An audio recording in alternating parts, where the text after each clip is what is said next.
Angang Khakta Nattana Mama Oibidasu Hainingai Leitana Kannaraba Breastfeeding Maramda Khangjinsi Article asi Huyalan Pau Pau Sigi Loksing Pugai Kalam Dagi Laukat Savane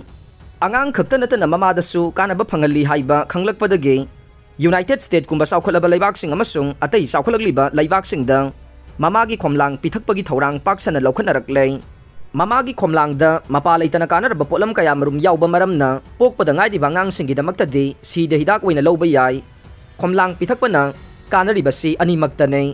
mamasu masasu immune system kangkathan bagaloy na laina kayadagi ngakthok eng chawkhalagliba laibaksingda mamagi komlang pitakpagi thawong na angang amadi mamada kari kanaba phanganbagi haibagi matangda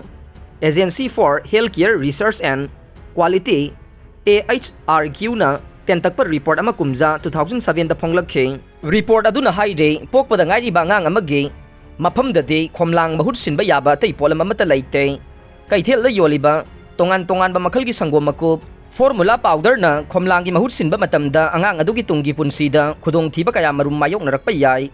Formula powder na Sanggomgi Mahut Sinduna Yok pa angang kudingmag Diarrhea Nakong laikun Lower respiratory infection Leukemia Type 2 diabetes Asthma amadi Obesity Haksanggi arumbahen bagi Kudong sada ba mayok narakpa Yabagi risk wang nalay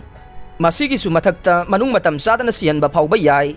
Amaromda komlang pitakwana angang adu khakta natana Mama oibising dasu kanaba phangalle Mama oibising na masada komlang pitakpa matamda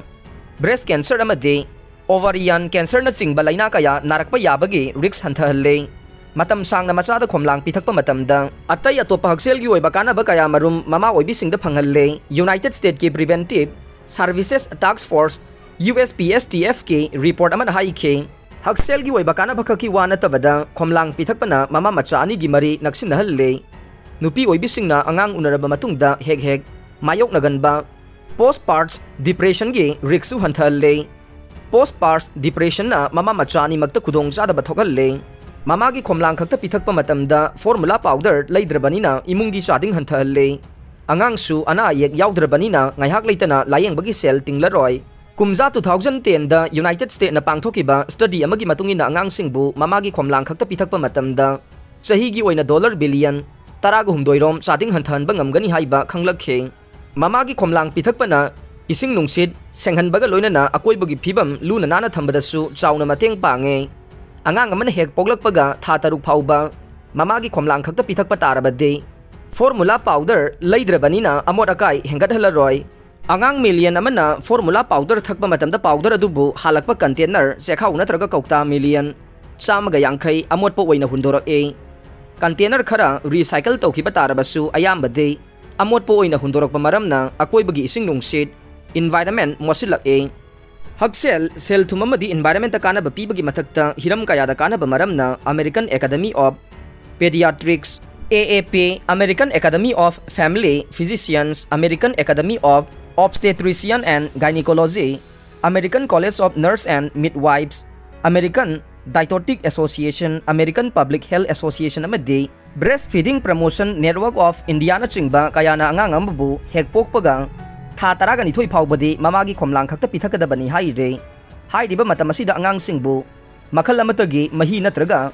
mapanggi oiba chinjak pijaroidabane mamagi komlang pithakpana Angang singbu masa mau phan bagaloina na chapchaba changda Kannaraba nutrient khudingmak machal suna phangalle allergy diabetes cancer amade infection yauna laina kayadagi ngakthok e mamagi khomlang pithakpana angang singbu pungning loksing hengadanduna mahi masingda mangjil thaba ngamalli haire article asi reliable source da yumpham oiraga phongbane adubu masina medical professional singi paukta ki mahut sinna bahona badi natte aroi bada tabi di bapum namakpu thagat chari